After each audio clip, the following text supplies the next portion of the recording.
kufufuka kwa Yesu Kristo.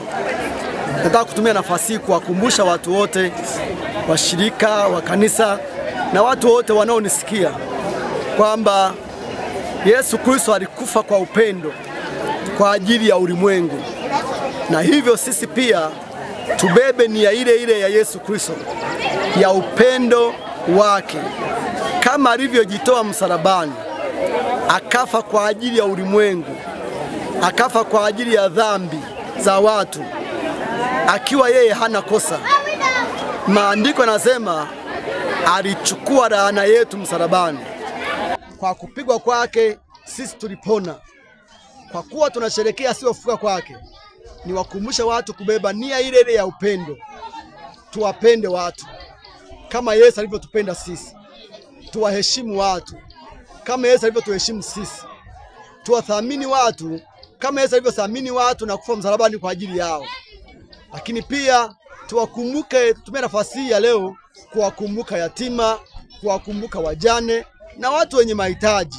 Kile kidogo ulichonacho uwagawie na wahitaji, uwagawie wenye shida, kwa kuwa Yesu Kristo zaidi ya miaka 2000 iliyopita alikufa kwa ajili yetu.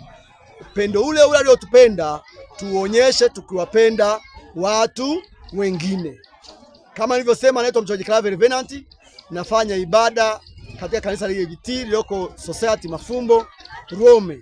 Kila siku ya Jumatano saa 10:30 mpaka saa 12 tunakuwa na mafundisho, na kila siku ya Ijumaa saa 11 mpaka saa 12 tunakuwa na maombi ya kufunga, na kila siku ya Jumapili tunaanza ibada zetu saa 2:30 hadi saa 7 kamili kwa ibada ya kusifu na kuabudu, kwa nyimbo, kwa kuabudu, kwa kuomba, lakini kwa mahubiri ya neno la Mungu.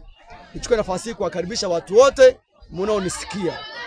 Njia ya kufika lazima ufike Mafumbo Society, alafu utaona kibao kimeandikwa kanisa la EAGT. Ama unaweza kunipigia simu